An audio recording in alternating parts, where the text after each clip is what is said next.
On this week's episode of The Riff, Martz and Drew sit down to talk about their favorite middle school football team. Mine's the Little Giants. We hope today is helpful. Thanks for listening.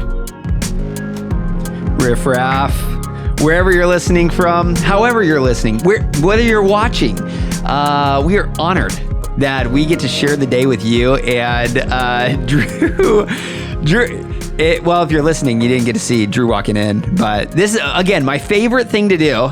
I just got to prove that we're riffing. I feel like I always have to do that. Yeah. Like, hey, we did not come with a plan. There's no plan. I got accused earlier on when I was on the riff that I was a planner, not a riffer. And Justin did Justin make that accusation? Justin made that accusation. Yeah. Well, you showed up with notes one day, right? Yeah, that's true. Yes, but I am a planner. And that's the thing. You need some good planners in your life. This is really stretched me, but I will say you are a riffer. Hardcore riffer. Hardcore. This matches you to a T, I feel like, where... Just walked in the room. We're like, hey, let's do the riff. I'm like, let me go use the restroom. Absolutely. I come back in, record's already hit. I walk in the room. I have no idea what we're about to talk about. I love that. That's just like, it's a world of mystery. Yeah. And have you ever had any of these riffs where you're just like, man, that was bad. Like that was just so off. I didn't even know what. Okay. I've had a couple where I was not off, but like later I'm like, I don't think what I said made any sense.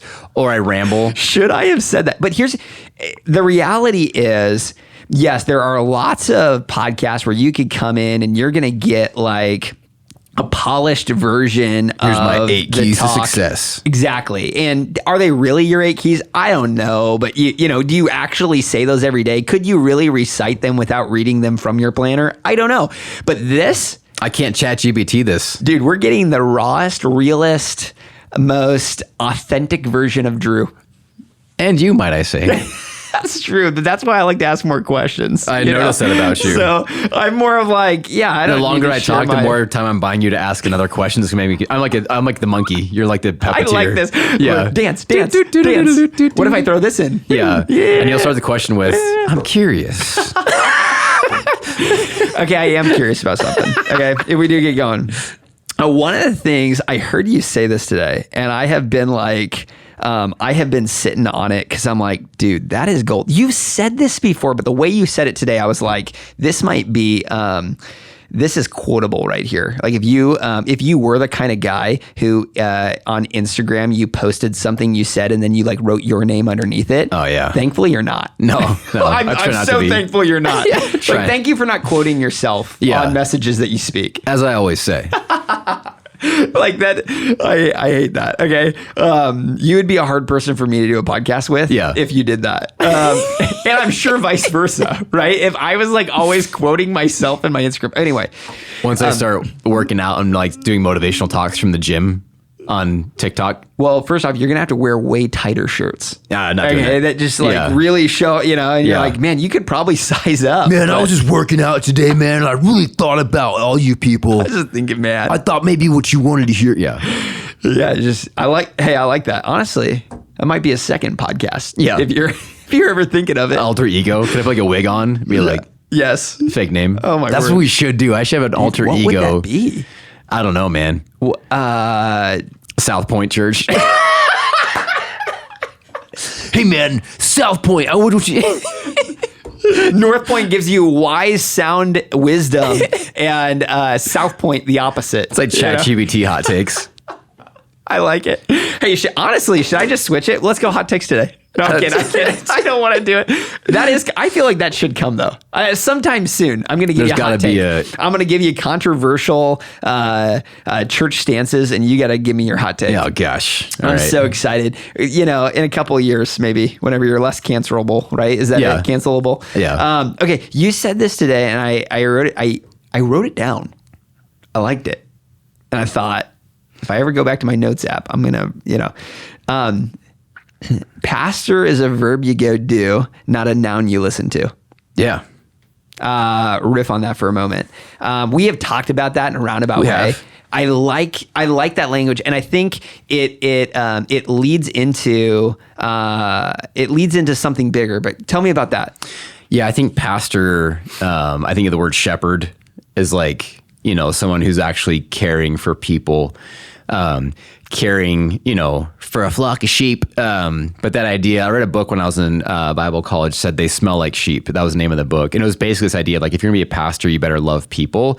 You better be with people. It's not this glamorous job you do from behind a desk. It's like you're in the trenches with real people. And so, it was one of the classes we took where it's like, hey, this is what being a pastor actually is. So for me, like that concept to me is very formative in what I think a pastor is. And to me, that's why I think of pastor as a verb more than a noun. In our culture, a pastor is an office at the church. It is a leadership role. It's a position. It's a person that we listen to that teaches. It's this formal like leadership thing. I don't think that's wrong. I think that's all fine. But to me, I think of the word pastor as a verb that we do.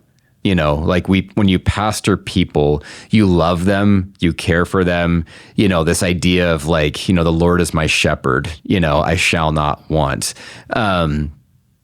He makes me lie down. So I think the idea of like the shepherd is like someone who's caring for the well-being of another person, someone who's invested in another person, someone who cares about the next person. So I think that's what I think about when pastor is a verb.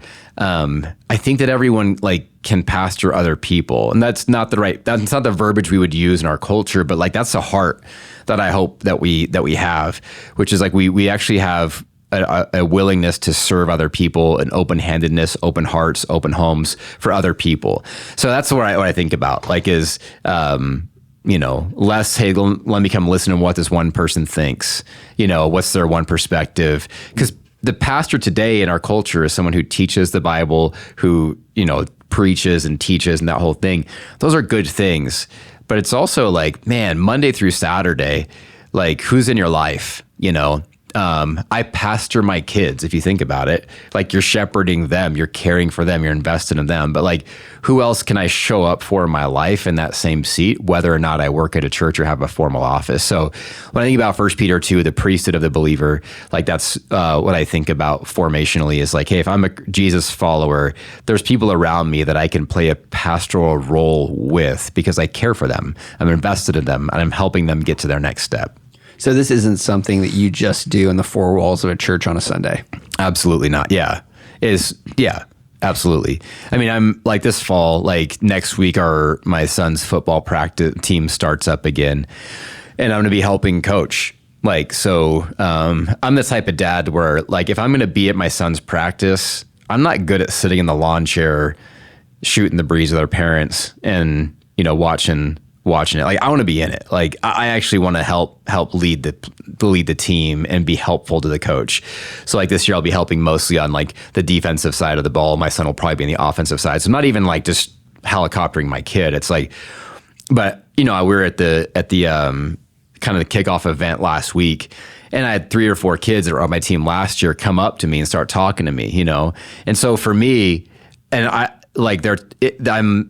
pastoring in that moment. And that was before I worked at a church. Mm-hmm. So well outside the four walls, whatever arena that you're in, it's like, why? Because I cared for those kids. There's a couple of them that I know that I helped them with some mental stuff last year. And football happened to be the avenue through which you accomplished it. But there's a couple of kids, I'm not going to say their names, but there's one kid in particular, like I know that I could tell early on he didn't get a lot of encouragement. Just the way he carried himself. He was trying to prove something always, kind of had a chip on his shoulder. And the first time I looked him in the eyeballs, said, hey man, great job. He looked back at me like he hadn't heard an adult tell him that in a while. In that moment, the pastor in me, which again, that's before I worked at a church, the pastoral heart in that moment is be like, wait a minute, I see a young man who needs affirmation and encouragement. And I got this kid 3 nights a week for the next 6 weeks of this football season. How much can I invest into this kid and pour into him? And so it's encouraging him, it's picking him up, and it's at the end of the season, even like going back to his parents and in front of his parents, I was like, hey, I want to tell you, like, can I take a minute and just tell you how great of a son you have? Like, here's how I showed him practice. Here's how I worked hard. And like, to be honest, first week of practice, he wasn't. He was kind of a punk. By the end, and it's like it took a little bit of investment and encouragement, and like, hey man, what I need from you is this. Can I expect you to set a better example next week?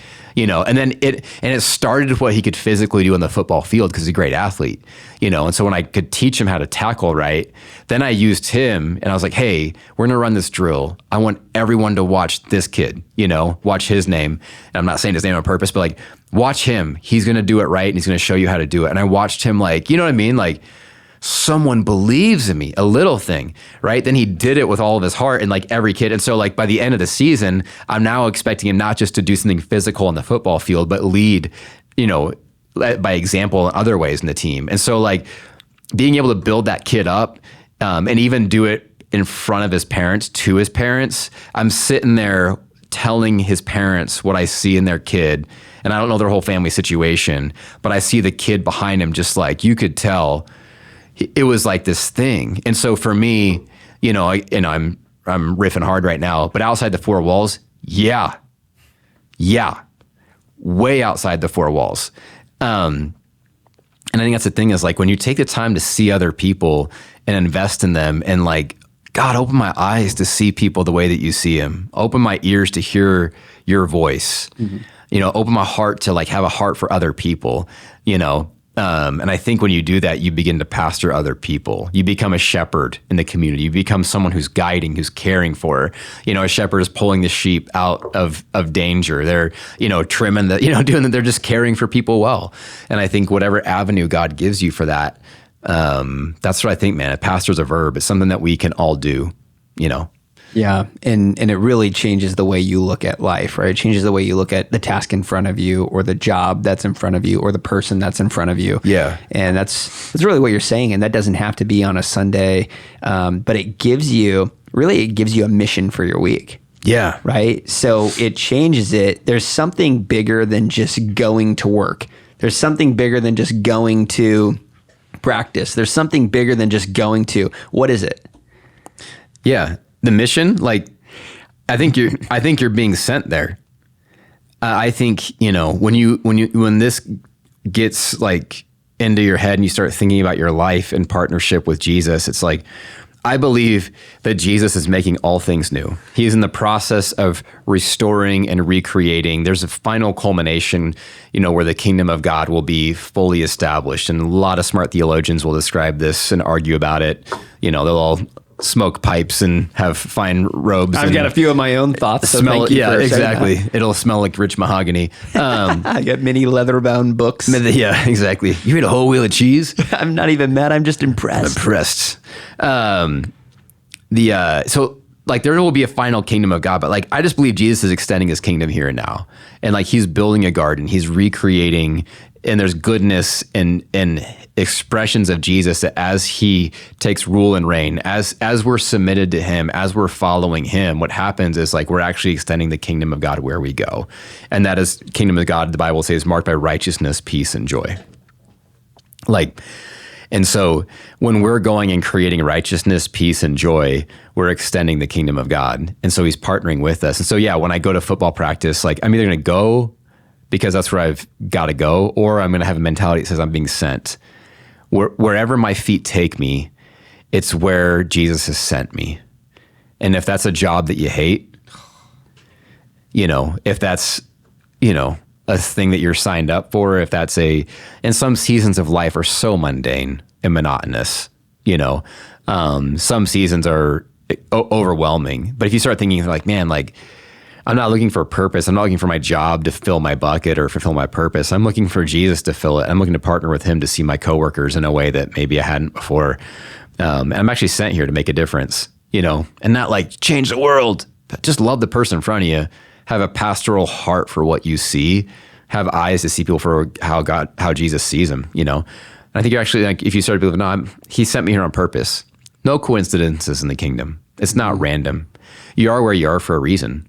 You end up in all these situations, like you were, Latvia, Latvia, as the Latvians do, like wherever you go, Walmart, I love that. And you can just go there. That is true. And you can go and you can be do a practice and you come out and you're, I'm tired and you go to bed, it can be it can be a thing that drains you, or it can be a thing that fills you, depending on the perspective or the lens in which you see it. And that's where I love that. Where are you, even if you ever asked anybody listening, where are you going right now? What if you're driving, you're dropping your kids off, and you're going to a practice, or you're headed into work. What if you did change that mentality to, hey, I'm not going in, I'm being sent here. Hey, there is a purpose here today. And part of my job is to discover, hey, what could that be? To be curious, to ask, to be aware. I'm sure it's easy in a church setting. Like, it's easy to call somebody a pastor because you are one. Yeah. Right. But walk me through, you also, for virtually all your life up until now, you were going into T-Mobile, or you were going into another place and doing this. Yeah. Did you have that mentality that whole time? Was that kind of like, what situations did that put you in as you approached your work that way? Yeah, I think, I would like to be like, I've always thought about it that way. I'm super intentional. You have these moments, so you're just, that God, I think, reminds you, that of why you're there, and living on purpose, living on mission. And I think one of the things, like, we're at this, preseason thing last week for football, and it was super chaotic and not well organized. I was irritated. Like, I was just like hot, like, get me out of here. Like, I was not in a good space. But that kid that I was talking about earlier comes up to me and like, hey, what's up, coach? Are you gonna be coaching again this year? And I'm like, that's why I'm here. That kid, And so I think there's reminders, I think, at times that you're sent. I think if I go through, if you have an awareness of God's Spirit, it's one of our 5 habits, shameless plug, you start to think about it differently. You start to realize there's a purpose. These moments, they're like God winks. There's moments where you're just like, that's interesting. I'll give you a story. Like, this is at T-Mobile, and there was a gal that worked there, and she was, I can't remember what happened. Something happened where, like, I happened to have $100 bill, like, in my desk drawer, and it was I don't know if it was a prize I won or something. I don't typically have $100 bills laying around, but it was like, if you happen to have one now, yeah, in theory, I'm right in front of you. It's so right here. saying, yeah, but I can't remember like how it was some random thing. It was like, and so, this her name was Jaylee. She came in my office and she was like, she was going to resign because she was going to go take a lower paying job. And she came to like tell me what she was going to do. Also, I could tell she was sheepish about it because she was like, yeah, it was at a nonprofit that was helping kids that were in trouble. So it was that she was going to go take a pretty big pay cut to go do something she felt called to do. And she was like, I feel like I know what I'm supposed to do. It's scary. Like, I don't know exactly how it's all going to work out, but I've been thinking about this for months and it's what I'm going to go do. And so she was she was giving this 2 weeks notice in this way that she sounded even unsure of herself because she was like, I'm following my heart. In that exact moment, I had this $100 bill in my drawer. And in the moment, for whatever reason, like, I just had the impression, give her the $100. I always, like, one thing that I have done over the years is when a thought like that comes into my brain that I know is not me, and it might be it sounds like something Jesus might say, I've learned to assume it's the Lord. I've learned to assume it's Jesus. It's him speaking to me in that moment, because self would say, pocket the $100, go spend it on what you want to spend it on. You know what I mean? Like, who says give it away? Jesus does. So when that thought popped in my head, she's explaining this whole thing, and I remember thinking, like, you have that $100 bill sitting in there. And I'd encourage her, but I was like, in that moment, I opened my drawer, I pulled the $100 bill, and I said, hey, like, Jaylee, like, I don't know why I'm giving you this, but like, I think I'm supposed to give you this, and God wants you to know he's going to take care of all of your needs. And she was like, waterworks, and I don't even know if she was a believer. Like, in that moment, I'm like, she's quitting anyway. And who complains about their boss brought Jesus to work and gave you $100. You know what I mean? Like in that, I tried to keep my faith as like, you know, you can't just preach the gospel. But in that moment, I was like, Jesus, like God's going to take care of you. Like you're doing, like follow this, go with it. There's more where that came from. He'll take care of your need. And that's the thing. $100 does not take care of that need. No, it's not like, oh my word, now I'm set up for the next 3 months. Right. It's like, I mean, but it was, I remember, I still have the card. She on her last day, she wrote a card out. And was just like, you have no idea. That's like awesome. That moment was the moment I had the courage to know that I was supposed to go do what I was supposed to go do. Like, I'm not telling that story to be like, oh, it's a great story, but like, that's those moments where in that moment, I for sure was sent. God used me in that moment to tell her and to give her the confidence to go take a risk to lay her life down for other people. And all it cost me was $100. You know what I mean? And in that moment, that's when you're sent. I might have gone to work that day, but that moment I realized I was sent to work that day. That's the difference. Can I flip that? Has there been a moment that someone was sent into your life? Oh, to be that, and you know, that encouragement for you where you're like, gosh, I don't know what their morning routine looked like, but thank God they were listening to you because that impacted the trajectory of my life. Can I flip that on you? You got a story? We're riffing. We are riffing. We're riffing. Man, I think that there have been so many moments, and we joked about South Point Church. There have been our alter ego. The alter ego. There over have at South Point. Well, this is what I believe. A North Star is just as showing as a South Star, right? So, and that's not like actual astronomy. I don't know. But what I'm saying is, like, a North Star is something you go toward. You're like, hey, I got it. A South Star, you know, when you're like, oh, I don't want that. I know it's not that, right? And even I think some of the moments where God has worked the most in my life have been, I had really bad bosses before. I've had really bad moments. Yeah. Where I'm like, you want to name them? I have, one of my few jobs, I was doing IT for a company, and this was while I was also working at North Point. So it's funny, you know, when you work at a church, it's not as glamorous as you might suspect. Yeah. Some of you have built up this, you know, I'm sure you make lots of money and do lots of, oh yeah. Nah. I only work one day a week, Sundays. Totally. It should be easy, right? So I was, you know, while I was also working at North Point, I was doing IT for another company, and there came a time where we were actually closing down one of our campuses at North Point, and there was a like, hey, I might not be here at North Point. Like just the reality is I might get let go, and that's fine. Like that, you know, I love North Point. I'm still here. And this was early on. I'd probably worked there about 1.5 years at North Point. And, you know, when you're young, you do like 6 different jobs to make money and do different things. And so I was doing IT for this one place, and they was probably the place that was the most opportunistic of like, this could turn into a full-time role for me. And that would be great. I'd love to have benefits. I'd love to go to the doctor or the dentist sometime. Like that would be really cool. I was probably like 22, 23 at the time. And I had like...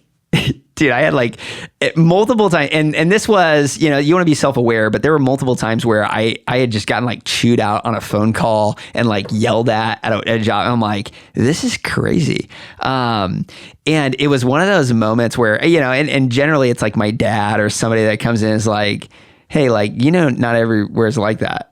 And there, you know, there was like 2 or 3 things with this one company that I was like, hey, I just need to like cut ties. And it's crazy. As soon as I cut ties, there's an opportunity that opened up at North Point that I was like, and I remember talking to even Justin at the time, who was a mentor of mine at North Point. And I was like, hey man, should I like go look for another job? Should I stick around, try to like, maybe I get hired here at North Point, try to figure something? He's like, I don't know. You know, he's like, dude, I don't know. So there wasn't assurance either way.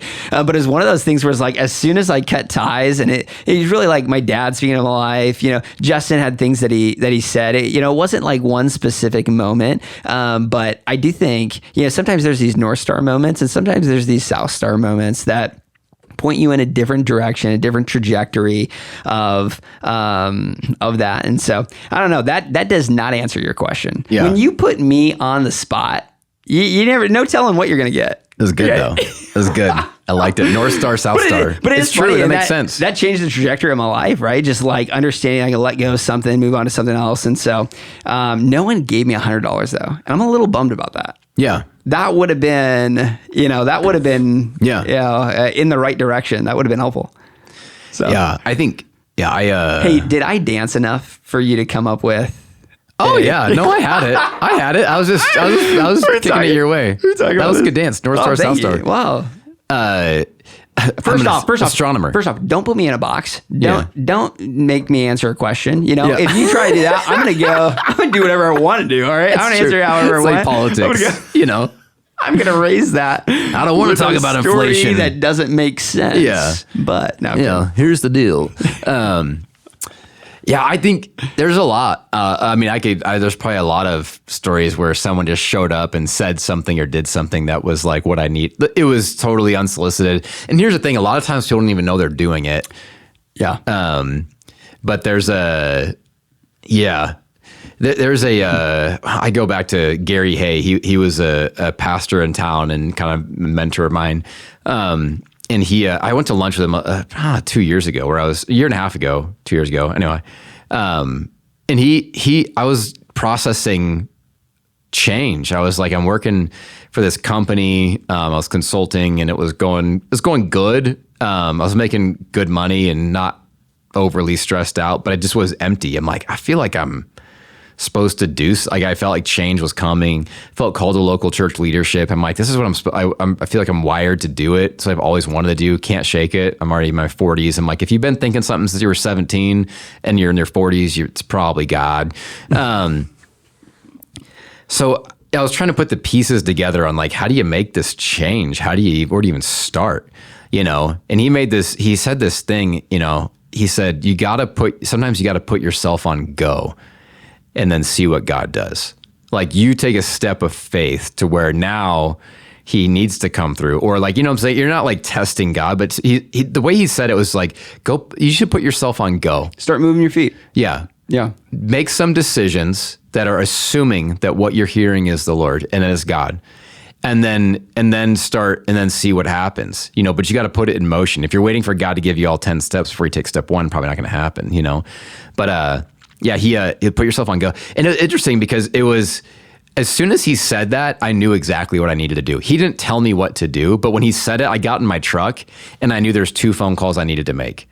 You know, one was to my boss, one was to my pastor. And it was like this idea of, I knew I needed to basically quit my job. You know, I was like, I'm gonna need to burn the ships on this direction because this is not where I'm supposed to go. And this is not what I would advise other people to do. In the moment, I knew it was God. So like the next day, boss calls and he's like, hey, we're doing this reorganization. You know, what I want to know before I start going on this road is like, do you want to take on this role? You know, and the role would have meant more. It would have been doubling down on a path that was good, but I knew it wasn't God's plan for the next season of my life. There's nothing wrong with it on paper. Like it was good, and it's like that phone call came and I knew in my nowhere right then, because when Gary said, put yourself on go, I knew I needed to call my boss and have a conversation with him. The next day he calls me and to trigger the conversation that I would have procrastinated on or kicked the can on for months and wrestled with. But I had to answer him that day. And I was like, I don't want it. And also I'm probably not going to be here long-term. And I don't know where or why, you know? And so that was like a moment where it was like, I felt like Gary was sent to me in that conversation.